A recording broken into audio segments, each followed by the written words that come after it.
Home of the Brave, Day 2. If you remember where we left off last, Keck was jumping on the bed, which is on the floor, and Gamwer called Keck a little boy, and he said, "You're just like the little boy you used to be." And Keck stopped jumping because he doesn't believe that he is a little boy anymore. Brother.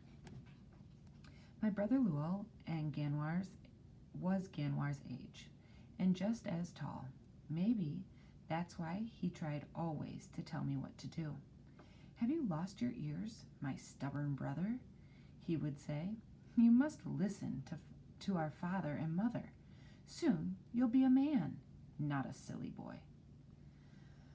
I would sigh and I would laugh, and once I even slipped 2 snakes into his sleeping mat while he lay snoring.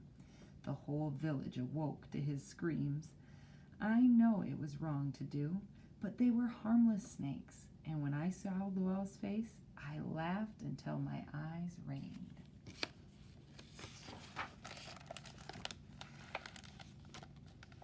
Every day, Luel scolded, and every day I thought, "Luel, please, just be my brother. I don't need 2 fathers." I didn't know that too soon I would not have any. Still, though, he could peck at me like a sharp-beaked bird. Luel knew well how to make his little brother laugh. He would have known a soft bed was made for jumping. He would have growled at me for misbehaving. But then, when no one was looking, he would have jumped just as high. I would give all the beds in all the great world to feel that sharp thorn of Luel's scolding once again. TV machine. My aunt makes food on the cooking fire. We eat simply, with tastes and smells of my home, and we talk with the words and the sounds I know sweet in my mouth. But the more home returns to me, the more I remember all I've lost. My mother, my father, my brother, should be, my uncle, my aunt's husband, and their other children too, 2 girls younger than Gamwar. Sometimes, it seems to me, a hole can be as real and solid as a boulder or a tree.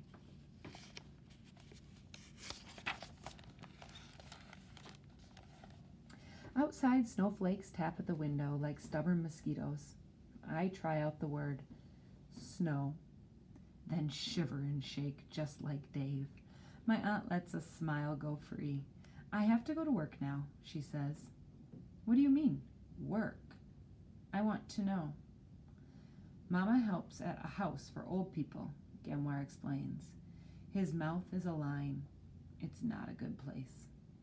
"It's called a nursing home," says my aunt, "and they pay me money so that I can buy things. It takes a lot of money to live here in America." "But it's night," I say, "and it's cold." My aunt touches my shoulder. "You're a good boy, Keck. You are your mother's child." "Mama will be glad to see you," I say. "I hope she'll get here soon." My aunt looks at me with questions in her eyes. She glances at Gamwar. He looks away. "Don't hope too hard," she says in a whisper voice, and then she puts on her coat and leaves. I want to pause there. Your first question or first response in your journal today. What words did Keck's aunt say through her body language, and how do you know? Keck's aunt said a whole lot right there, but she didn't speak many words. What was it that she was communicating without using words? Pause the video, write in your journal entry, and then press play to continue.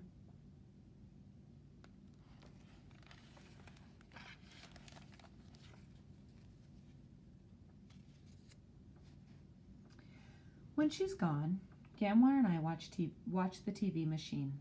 I'd seen one at the airport and on the flying boat. But this machine has many more stories, more colors, more happy people. And mad people? People are dancing and singing and shooting and kissing. So many people. But they still cannot fill the holes in the room. Night. The pillow like a mound of grass under my head is good comfort, and the blanket is warm as afternoon sun. But still, I cannot sleep.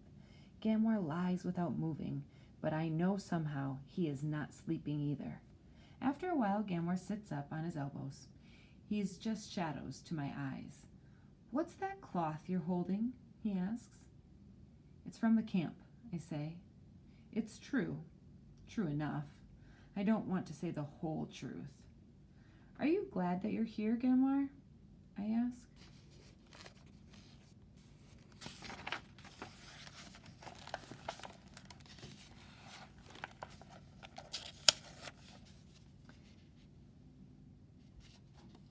He breathes in and out and in and out. "This is a good land," he says. "There's great freedom here. But even when you travel far, the ghosts don't stay behind. They follow you. You come here to make a new life, but the old life is still haunting you." We don't say anything for a few minutes. Finally, Ganwar speaks. "They're all gone, Kek.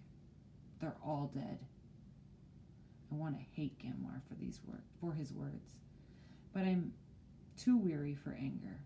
Already, there are so many people to hate. Too many.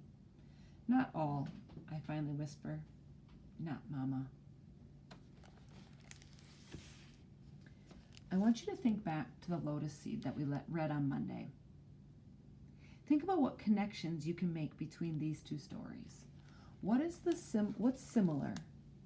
Or what events happen in both Home of the Brave and the lotus seed? Take a few minutes to record in your journal.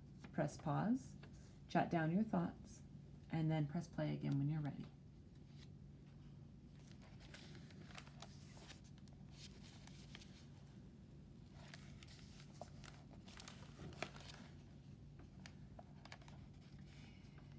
He sighs. "It isn't good to fool yourself. I've learned that much." "Hoping isn't foolish," I say.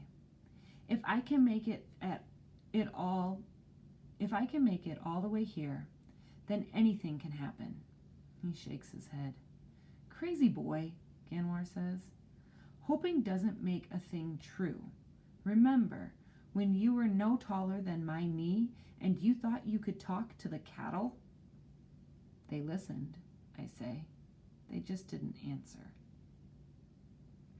"How about when you believed you could fly? Remember how you jumped from the top of the acai tree?" "I still have the scar on my elbow," I say. "And anyway, the flying part was fun. Only the landing was troublesome."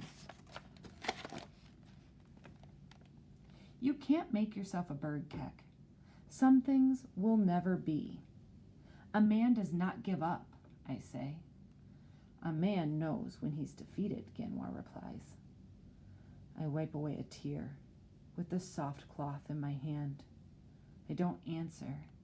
I am afraid of what the answer might be. Mama. I have my father's will, my brother's eyes, and my mother's light. She is like newborn sun, fresh with promise. The just beginning moments before the day fills like a bucket with good and bad, sweat and longing. Even her laughter has sun in it. Always when I think of her, I see a cloudless day blooming full. I feel warmth on my shoulders. I know hope's embrace. I'm just a boy like any boy. I make trouble. I'm lazy.